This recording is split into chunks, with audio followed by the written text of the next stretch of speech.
Hi everyone. I hope you had a good weekend. Saturday sure was a nice day. Right now it's raining out, so I'm going to share the next chapter of The Littles from inside my house. We're at chapter 9. The next morning, Mr. Little was walking back and forth in the Littles' kitchen. Mrs. Little and Lucy sat at a table watching him. Granny Little was sitting at the table too, knitting. Mr. Little kept looking up at the clock on the wall. 10 o'clock, he said, and they're not here. They should have come back a half an hour ago. Who's not here? Said Granny Little. Uncle Pete and Tom, said Mr. Little. They went to the kitchen to see if the mouse traps had been set. What shall we do? Said Mrs. Little. Mr. Little strapped on his sword. I'm going to find them, he said. They're probably all right, but I can't stand the waiting. I'd better go with you, said Mrs. Little. No, I can handle it alone, said Mr. Little. I want you here with Granny, just in case. Do you think mice would come here? No, but you can't be sure, said Mr. Little. They did in 35. When there were enough of them, they'll try anything. When Mr. Little got to the kitchen, he couldn't find Uncle Pete and Tom. He didn't see any mouse traps either. He went to the cellar. Still no sign of the boy and his uncle. And there were no mouse traps in the cellar. Something's wrong, thought Mr. Little. Mr. Little went to the garbage can. There had to be mouse traps there. It was the best place to catch mice. But there were none, and still no sign of the missing Littles. It's very strange, thought Mr. Little. No mice, no mouse traps, and no Tom or Uncle Pete. He decided to return to the kitchen.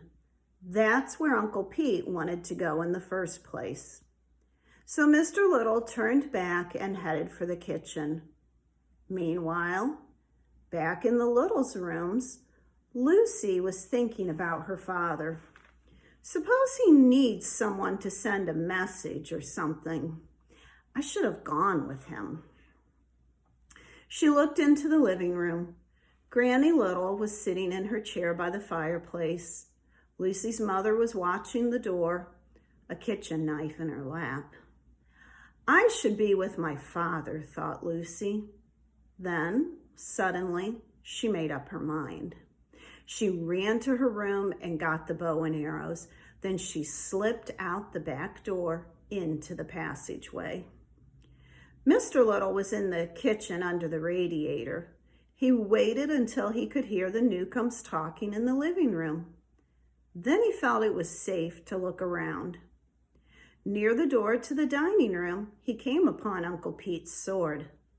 Uncle Pete would never let go of his sword, he thought, unless it was knocked from his hands. This is bad. I wonder if... He put the thought out of his mind. Don't think, he told himself. Just keep looking. Mr. Little drew his sword. He went into the dining room. He kept close to the wall and walked toward the fireplace. Just as Mr. Little was leaving the kitchen, Lucy got there. She saw her father go into the dining room, sword in hand. Lucy ran to catch up. Her father was only a few feet ahead of her. Suddenly, a giant cat leaped at him from out of the shadows. Lucy was never so scared in her life. She ran toward the cat. She ran without thinking. The gigantic animal had attacked her father. She would save her father somehow. The tiny girl came up behind the cat. Its long tail swished back and forth over her head. She took an arrow and jabbed it as hard as she could into the cat's tail.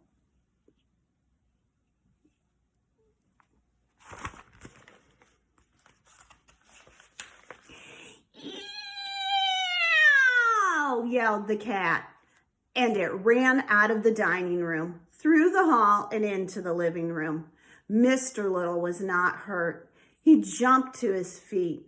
At the same time, Uncle Pete and Tom came running out of the fireplace. They had been cornered by the cat and were hiding under the logs. "Let's get out of here," yelled Mr. Little. He ran for the kitchen. "Not without this," said Uncle Pete. He bent down and scooped up his sword. The four littles dashed under the radiator and through the trap door. And here, you probably heard that word radiator before. It's an old-fashioned type of heater. They're hard to find now, but some older houses still have them. Well, did you figure out why the littles didn't find any mouse traps? What is it that the Newcombs decided to do instead to get rid of the mice? Do you think it will work? And do you think the littles will like what the Newcombs came up with? We'll find out tomorrow.